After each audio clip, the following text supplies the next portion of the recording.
Cerca de 5 milhões de africanos foram tirados à força do continente e trazidos ao Brasil em condições tenebrosas.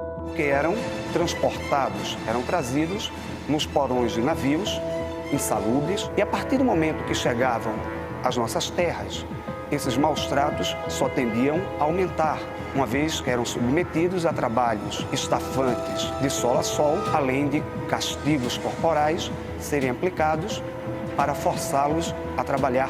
A transformação de gente em mercadoria. Num negócio que exigia muito dinheiro e que, ao mesmo tempo, dava muito lucro. Os traficantes de escravos ganhavam pelo menos 5 vezes mais do que um senhor de engenho. Enfim, a atividade mercantil de venda de escravos era o grande investimento de curto prazo. Entre uma viagem e outra, você podia ganhar até 100 vezes o valor do investido. Historiadores decidiram seguir o caminho desse dinheiro e descobriram informações novas sobre o papel de grandes instituições financeiras, como o Banco do Brasil, num dos maiores crimes contra a humanidade do século XIX. O caso foi denunciado e, pela primeira vez na nossa história, uma investigação do tipo chega agora ao judiciário, para que o Brasil comece de uma vez por todas a acertar as contas com seu passado. Eu digo que escravidão não é assunto de livro de história e de museu apenas, né? É uma realidade concreta na paisagem brasileira nesse início do século XXI. Por isso que é importante estudar a escravidão, para entender quem nós somos, de onde nós viemos, o que nós somos hoje e o que nós gostaríamos de ser no futuro. Da redação do G1, eu sou Natuza Neri e o assunto hoje é reparação histórica pela escravidão. O que diz a ação inédita do Ministério Público Federal que investiga o papel do Banco do Brasil no tráfico de pessoas escravizadas e que outras ações do tipo podem surgir no país. Neste episódio, eu converso com o historiador Clemente Pena, pesquisador da Universidade Federal de Santa Catarina e da Fundação de Amparo à Pesquisa e Inovação do Estado de Santa Catarina, a FAPESC. E Leandro Machado, repórter da BBC News Brasil. Ele revelou com exclusividade a existência da ação contra o banco. Segunda-feira, 2 de outubro. Clemente, você faz parte de um grupo de historiadores que pediu ao Ministério Público Federal uma investigação sobre o papel do Banco do Brasil no financiamento da escravidão no século XIX. Então, eu te peço para nos explicar qual a posição do Banco do Brasil, que o Banco do Brasil ocupava na engrenagem que movimentou o tráfico de escravizados. É um grupo, de fato, de 14 historiadores que a gente se utiliza de pesquisas de décadas sobre a escravidão no Brasil, e esse processo, né, essa ação do Ministério Público, a ideia aqui é começar um debate sobre reparações e sobre o papel da escravidão na Constituição do Estado Nacional Brasileiro, né? O africano movimentou a economia do nosso país durante 300 anos, mesmo estando escravizados. Mesmo com sofrimento, com chibatadas, com pouca alimentação, com crianças morrendo. Segundo historiadores, entre 1800 e 1849, estima-se que 1 milhão de negros foram trazidos para cá. A maioria para a região sudeste. O grosso do capital que financia o estabelecimento do primeiro Banco do Brasil, em 1808, quando Dom João vem para o Rio de Janeiro, né, fugindo das guerras napoleônicas, ele é instituído muito com dinheiro do tráfico transatlântico de escravos, porque era uma das atividades com maior liquidez na praça do Rio de Janeiro, né? No Brasil a gente tem um ambiente econômico em que há uma escassez de meio circulante, né, de moeda, quer dizer, a moeda oficial ela não é suficiente para a demanda da economia. E o primeiro Banco do Brasil, então, ele se estabelece muito com o dinheiro dos grandes traficantes de pessoas escravizadas, né, de africanos escravizados vindo para o Brasil. Em 29, quando o primeiro Banco do Brasil ele é liquidado, ele volta só na década de 50, a gente tem um ambiente, o segundo Banco do Brasil, esse de fato começa muito com dinheiro do tráfico ilegal, né, porque o tráfico de escravizados passa a ser, com a África, passa a ser ilegal em 1831 por lei, mas nem por isso deixaram de entrar mais de 700 mil homens e mulheres africanos escravizados ilegalmente vieram para o Brasil. E o segundo Banco do Brasil, ele de fato, ele até na própria discussão da legislação e dos debates na imprensa na época, você tem textualmente falando que ele é um banco que surge para alocar o dinheiro que antes estava investido no tráfico ilegal de volta para o mercado, né? No caso do envolvimento direto do banco nos negócios da escravidão, do tráfico, principalmente na era da ilegalidade, a gente não consegue perceber isso pelo fato de ser uma atividade legal. Então, o que acontece é muito semelhante, assim, mal comparando com tráfico de drogas ou crime organizado, né?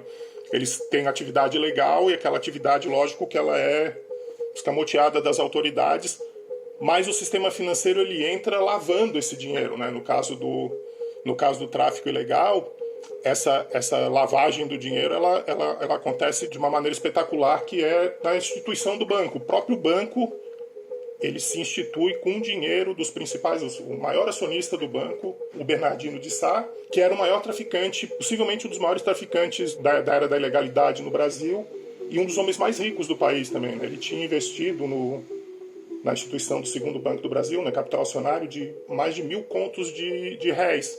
Fazendo uma comparação, uma atualização desse valor, que não é um cálculo muito exato, só com uma estimativa, seria equivalente a mais de 80 milhões de reais hoje. A gente sabe que o sistema financeiro inteiro daquele período era ligado, né, aos negócios da escravidão, e o banco ele entra praticamente lavando esse dinheiro, né, com uma operação de quase lavagem de dinheiro do tráfico ilegal na instituição do próprio banco. Então, o segundo Banco do Brasil, que vira quase um banco central, embora não de direito, mas de fato, ele opera como banco emissor no Brasil, ele é instituído muito com o dinheiro do tráfico ilegal. Pelo que você está dizendo, a escravidão era o principal ativo do Banco do Brasil. Ela funcionava como um dos principais ativos financeiros no mercado do Rio de Janeiro, né, por exemplo. Porque a gente vê muito a questão da escravidão, a gente muitas vezes esquece que na verdade é um sistema de propriedade privada em que um ser humano é dono de outro, né? Então, no caso, esse ser humano escravizado, ele tem um valor muito alto, né, no período, ele vale muito dinheiro. Então a gente tem um capital muito grande, né, nesses seres humanos escravizados, né, em homens e mulheres africanos escravizados, muitos deles ilegalmente. E esse valor ele está ali no mercado, ele é usado como um ativo financeiro mesmo, financiando hipotecas e financiando empréstimos. E o Banco do Brasil ele opera dentro desse sistema financeiro, e ele é um dos que, na década de 50, vai capitalizar muito desse dinheiro e vai colocar esse dinheiro em circulação novamente através de desconto de títulos, por exemplo. A gente tem muito... A compra e venda de trabalhadores escravizados era feita na base do crédito. E isso tudo que você nos conta escancara como a escravidão financiou a construção do Brasil, né? Quer dizer, os negros não eram só mão de obra, como se ensinou por muito tempo por aí, né? Eles eram a base da economia brasileira. Sim, era de fato a propriedade em seres humanos escravizados foi um dos principais ativos financeiros durante a primeira metade do século XIX e durante a segunda também. A Revolução Industrial trouxe uma demanda enorme por algodão plantado no sul dos Estados Unidos, a cana em Cuba e o café no Vale do Paraíba. A Inglaterra, centro das indústrias, pressionava pelo fim da escravidão, mas foi abastecida pelo comércio escravagista durante décadas. No Brasil, a primeira lei que impediu o tráfico é de 1831, a famosa Lei para Inglês Ver. Com a pressão desses grandes fazendeiros, junto da política, e com a ascensão do chamado Partido Conservador, passou-se a fazer vista grossa, a partir de 36, 37, para a entrada desses escravizados. Na pesquisa que eu fiz para a minha tese, eu trabalhei com execuções, com processo de execução de dívida, né? Quando um sujeito faz um empréstimo e não paga, e ele é acionado na justiça pelo credor, e a justiça manda penhorar os bens desse devedor para quitar a dívida, né? Em 65% dos processos, eu trabalhei com mais de 2.500 processos, né, entre 1833 e 1859. Desses 2.500, mais de 2.500 processos, em 65% deles, o bem penhorado foi um trabalhador ou uma trabalhadora escravizado. Então, na maneira como o sistema financeiro operava no período, muito na base do crédito, porque aquela coisa tem pouco dinheiro em circulação, dinheiro oficial, moeda, então a compra e venda de um escravizado gera uma letra de câmbio, uma nota promissória, todos os títulos negociáveis de crédito que são trocados no mercado quase como dinheiro. As pesquisas históricas, elas também indicam que os fundadores e acionistas do banco eram ligados ao tráfico. Então, eu quero te pedir para nos contar mais sobre isso. Que posição essas pessoas ocupavam na sociedade brasileira no século XIX? As principais fortunas do Brasil, principalmente na primeira metade do século XIX, né? A gente pensa muito nos fazendeiros de café, no agro, né, do período, mas muito na produção cafeeira e no açúcar, mas as principais fortunas estavam no tráfico de africanos escravizados, né? No tráfico, principalmente o tráfico transatlântico.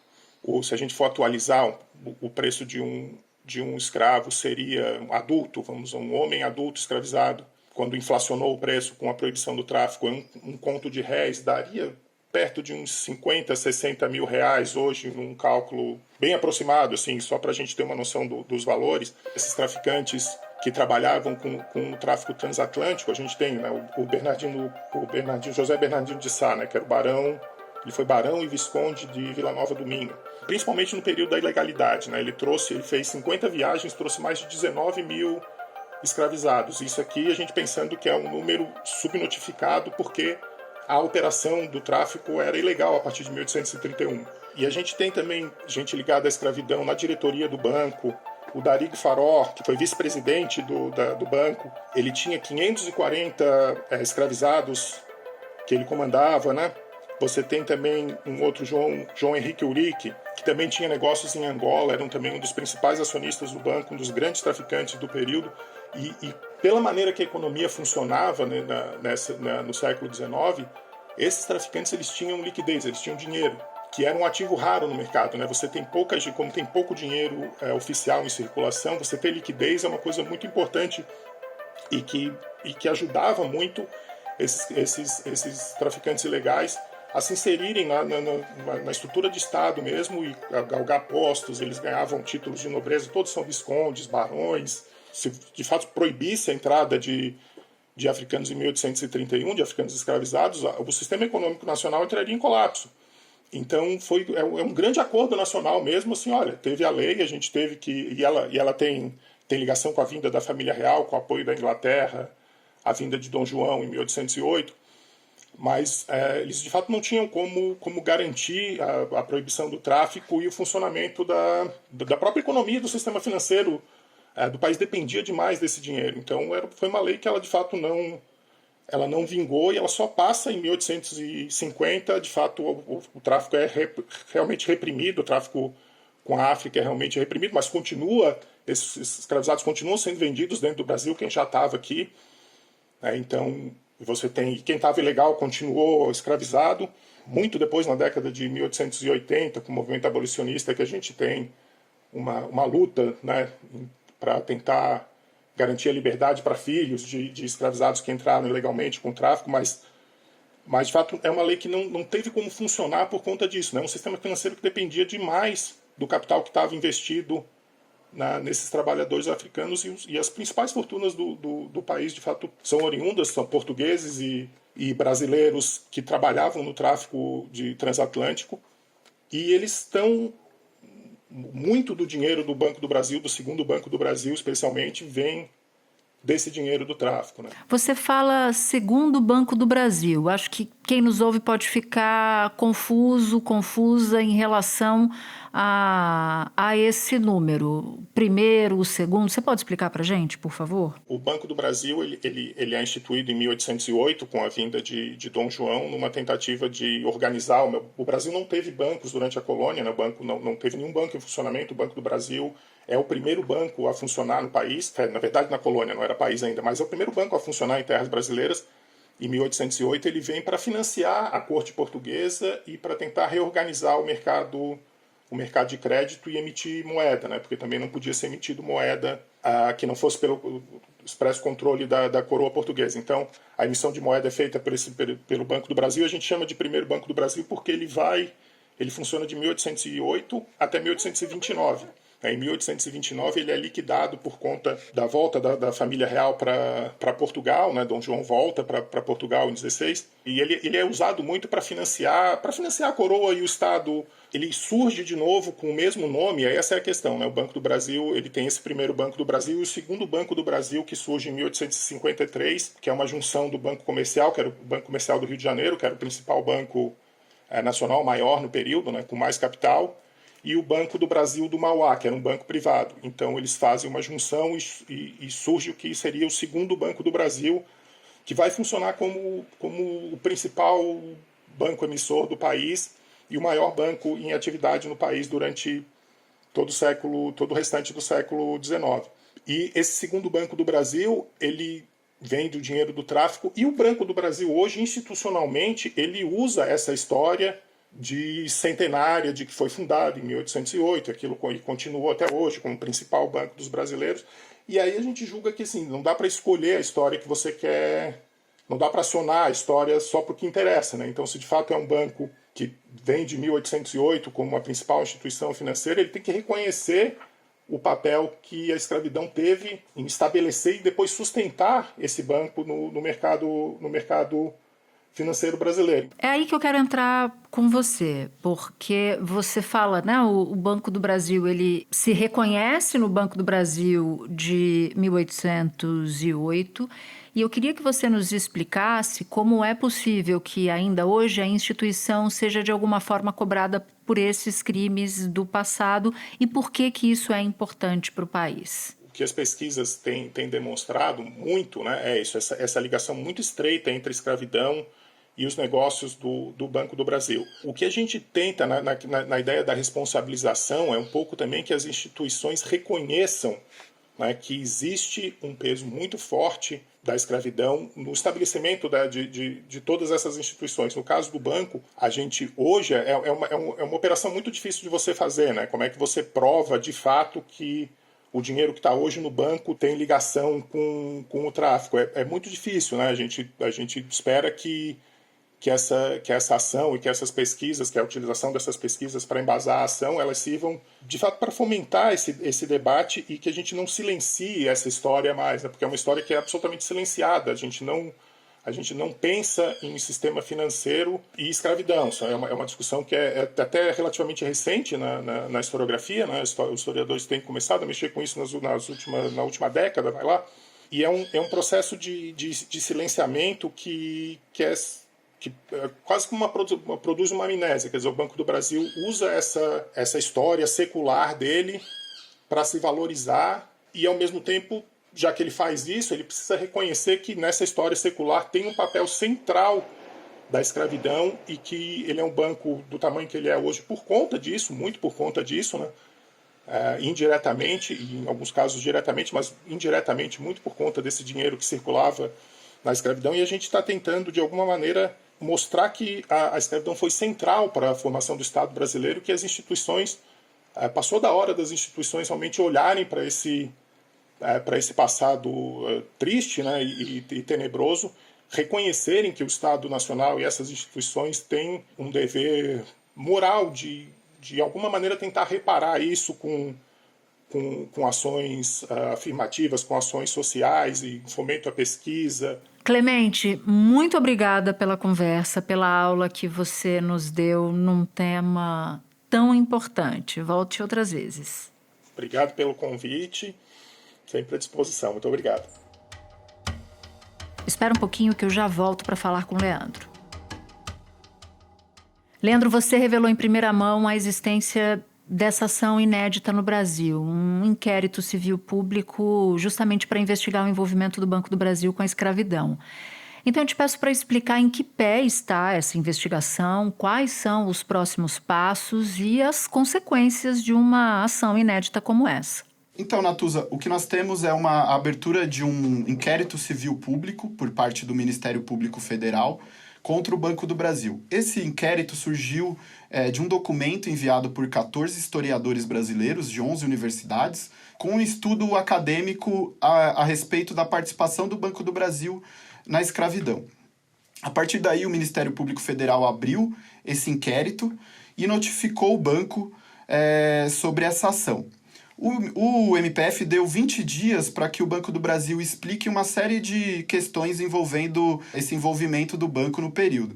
Então, o que eles pedem inicialmente é que o banco, saber se o banco reconhece que foi fundado por traficantes de escravizados, se o banco realmente financiou fazendeiros que eram donos de milhares até de de pessoas escravizadas e o que o banco pretende fazer a partir daí. Se o banco pretende financiar pesquisas acadêmicas que aprofundem essa história.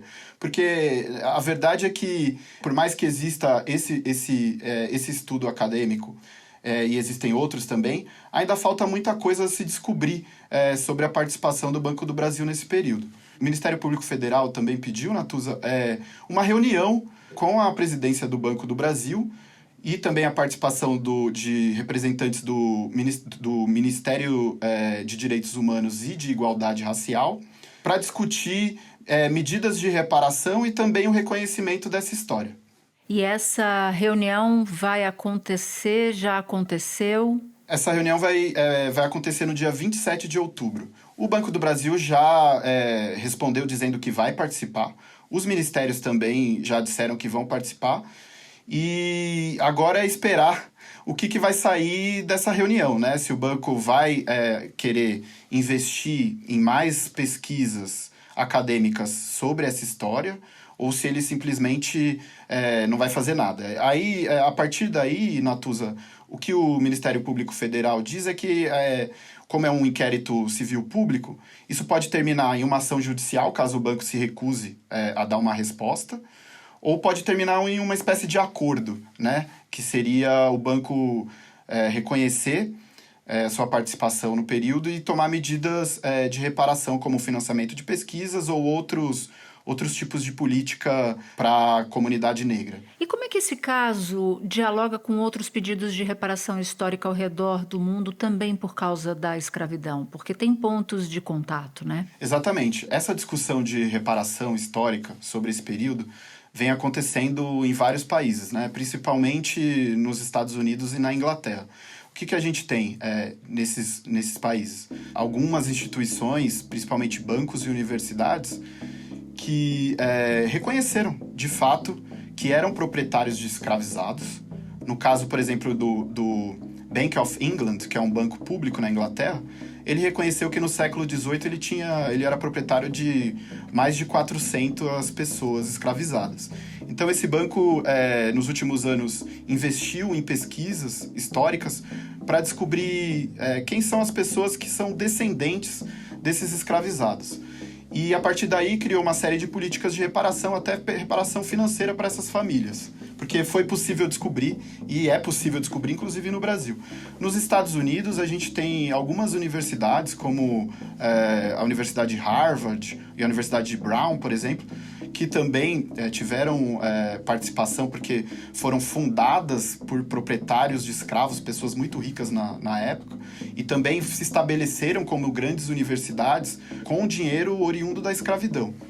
Então, essas universidades também investiram em pesquisas para descobrir o quão profundo é esse vínculo, né? Então, ainda é um processo em andamento, ainda tem muito a se descobrir, né? Então, são instituições centenárias ao redor do mundo que tiveram participação, que estão se dispondo a investigar sua própria história e reconhecer sua própria história. A discussão global e que o Ministério Público Federal está propondo, e esses pesquisadores estão propondo aqui no Brasil, é iniciar essa discussão. Agora, Leandro, para terminar, quais são as perspectivas para novos pedidos de reparação histórica aqui no Brasil? Dá para falar sobre isso? Os historiadores costumam dizer que todas as instituições brasileiras com mais de 150 anos estão, de certa forma, de uma maneira ou de outra, envolvidas com a escravidão, né? E temos muitas dessas instituições que existem até hoje. Então, é claro que ainda é preciso... já existem pesquisas a respeito, claro, mas ainda é preciso estudar mais sobre a participação dessas instituições. Então, temos universidades públicas que existiam na época, existem até hoje, instituições financeiras como o Banco do Brasil, também tribunais de justiça, né? Então, é muito possível que, a partir de agora, essa discussão seja ampliada para outras instituições brasileiras centenárias, né?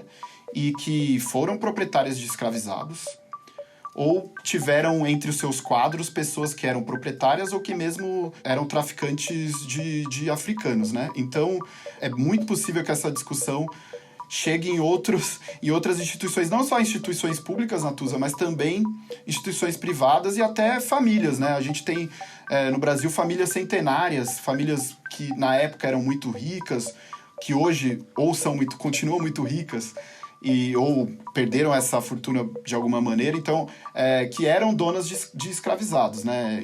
Então, é difícil dizer onde vai chegar essa discussão sobre reparação histórica, mas existem inúmeras instituições no Brasil que podem também ter que enfrentar esse processo. Leandro, muito obrigada pela participação, parabéns pelo furo de reportagem.